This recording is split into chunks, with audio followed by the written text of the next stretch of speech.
नमस्कार। मैं उमेश, ग्राम पंचायत अधिकारी, और आज हमारे साथ ग्राम प्रधान जी हैं, रामकरण जी हैं, आपके हेड मास्टर सर हैं, आपके और शिक्षकगण हैं, और आप सभी 8th क्लास के प्यारे बच्चों। जैसा कि इस बार 9 अगस्त से 16 अगस्त तक मेरी माटी मेरा देश अब के अंतर्गत एक ऐसा महाअभियान जिसमें हमें काम करना है स्वच्छता पर, जिसमें हमें काम करना है पर्यावरण पर, जिसमें हमें काम करना है कि चारों ओर इस रूप में हमें साफ सफाई रखनी है।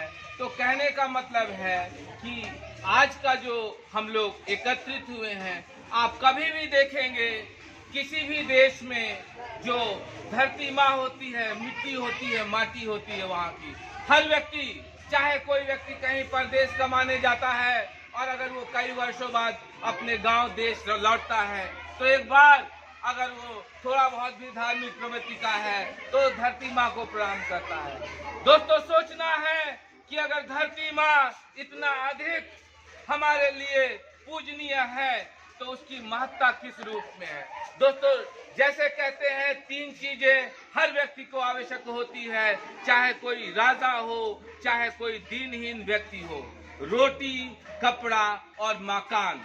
ये एक बेसिक नीड है, आवश्यकता है कि कोई व्यक्ति का आय का स्रोत हो या आय का स्रोत ना हो, निर्धन हो या गरीब, बहुत सी धनवान हो, हर व्यक्ति को इसकी आवश्यकता पड़ती है। और दोस्तों, कभी गहराई से सोचिएगा कि पेट भरने के लिए जो निवाला पैदा होता है अनाज, वो भी हमारी धरती माँ से मिलता है। दोस्तों, चाहे जल है वो भी हमारी धरती माँ से मिलता है। तो दोस्तों, जब रोटी कहीं ना कहीं सिर्फ और सिर्फ हमें इस मिट्टी से ही मिलता है तो हमें माटी से प्रेम करना अति आवश्यक है और हृदय से माटी से प्रेम करना भी चाहिए।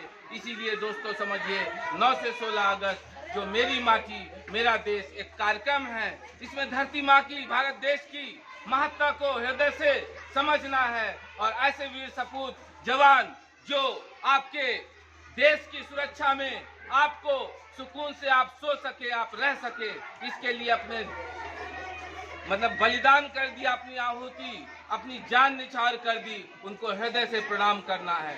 दोस्तों, कुछ ऐसे पर्व, कुछ ऐसे उत्सव, कुछ ऐसे आयोजन होते हैं जिसमें हम और आप समाज में जो ऐसी चीजें जो लोगों को अधिक से अधिक जानकारी दे सकती हैं, अधिक से अधिक प्रेरणा दे सकती हैं, उनके अंदर उत्साह भर सकती हैं, ऐसी योजनाओं को चर्चा करती रहनी चाहिए। और दूसरा है, रोटी के बाद हमने कहा कपड़ा।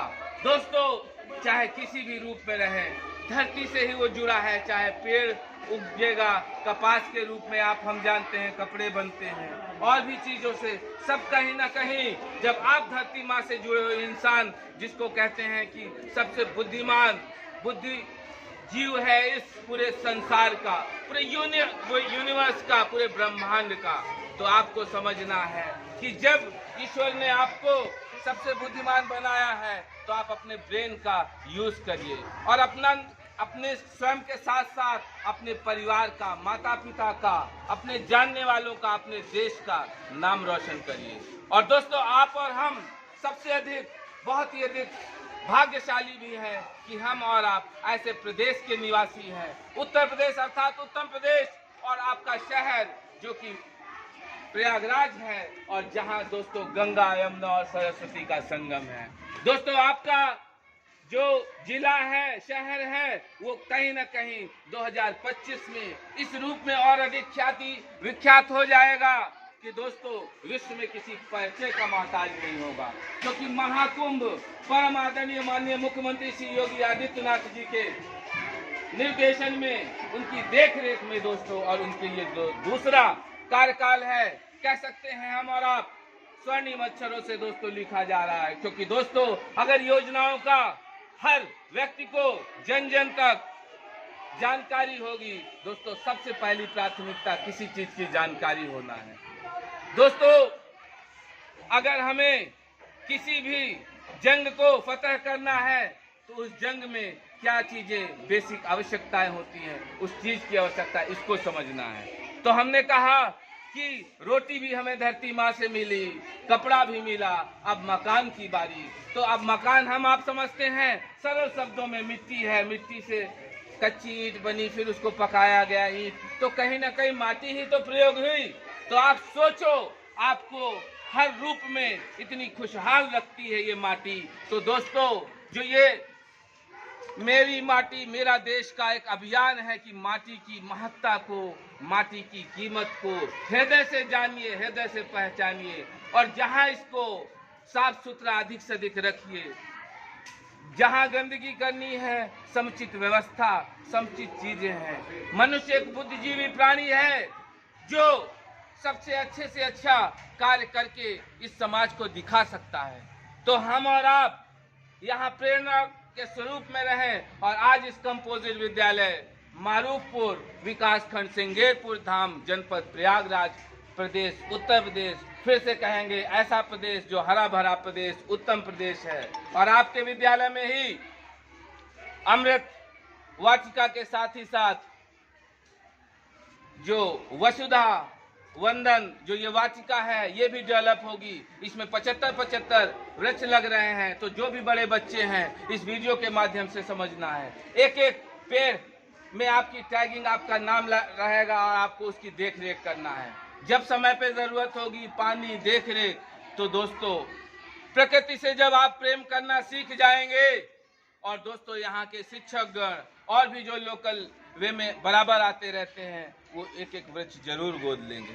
और मैं कहूँगा कि सप्ताह में 2 दिन मैं आता हूँ, मैं 2 दिन मैं भी 1-2 वृक्ष जिया लूंगा, मैं भी उसको देख रेख कर पाऊंगा। और जिस दिन हम सोच लेंगे कि वो भी एक छोटे बच्चे हैं जिनको कुछ समय तक केयर करने की जरूरत हो, और कोई भेद नहीं करेंगे, यहाँ हम इस वीडियो के माध्यम से समझेंगे कि जैसे ये आज़ादी का समय चल रहा है, इसमें अधिक से अधिक हमें जो मन से, हृदय से हमें प्रेरित कर सके, ऐसी जानकारी के रूप में चर्चा पर चर्चा करना है। तो हम फिर से कहेंगे, जैसे हमें किसी भी प्रकार का जो भेदभाव, डिस्क्रिमिनेशन है, वो नहीं करना है। And we will also always try to ignore, to destroy, to avoid any type of discrimination at any place, at anywhere, at any time, in all way. मेरे कहने का मतलब है, आप सबको किसी भी प्रकार का भेदभाव, चाहे वो लड़के लड़की में हो, महिला पुरुष में हो, बहुत पढ़े लिखे हैं, कम पढ़े लिखे हैं, बहुत इस टाइप का, कहने का मतलब हम सब इंसान हैं। और हमें और आपको जो जिस समय ईश्वर ने जो कार्य दिया है, जैसे आप लोग क्लास में पढ़ते हैं, आप लोग अभी पढ़ाई कर रहे हैं, तो आपको यहाँ स्कूल में जो भी चीजें आपके शिक्षक आपको बताते हैं, आपको उसे अच्छा सा बढ़िया से पढ़ना है, फॉलो करना है, और स्वयं को अच्छे से अच्छा इस काबिल बनाना है कि देश की, राष्ट्र की मुख्य धुरी में आप एक अगुवाई कर सकें, आप एक नेता के रूप में, आप एक अगुवा के रूप में, आप एक लीडर के रूप में। और जहां पे 25 करोड़ जनसंख्या वाले प्रदेश के आप निवासी हैं, जो कि भारतवर्ष में आपके प्रदेश सबसे अधिक जनसंख्या वाला प्रदेश है। और दोस्तों, विश्व के कई ऐसे राष्ट्र हैं जहां की जनसंख्या भी आपके प्रदेश से कम है। तो दोस्तों, अगर हम सब इतने लोग हैं तो मिलकर इस रूप में कार्य करें कि अधिक से अधिक अपने चारों ओर विकास करें। और दोस्तों, इस स्कूल को फूल से, वृक्षों से इस रूप में सजा संवार दें कि एक ऐसा उपवन, एक ऐसा बगीचा हो जो हम सबको पढ़ाई में, जो हमको सबको अध्ययन में, पठन पाठन में और हमें उत्साह देता रहे। इन्हीं शब्दों के साथ दोस्तों, आप इस वीडियो को अधिक से अधिक शेयर करिएगा, और फिर पुनः ऐसे स्वतंत्रता संग्राम सेनानियों, ऐसे हमारे देश के लोग जो बलिदान हुए, सिपाही जो देश की रक्षा करते हुए, उन्हें हम लोग इस वीडियो के माध्यम से भी सत सत प्रणाम करते हैं, नमन करते हैं। और दोस्तों, उनकी आत्मा जहां भी हो, वो इस सुख शांति के साथ हम सबको आशीर्वाद भी देती रहे कि हम अच्छे से अच्छा कार्य करते रहें, जहां भी रहें, जिस रूप में भी रहें। धन्यवाद, नमस्कार।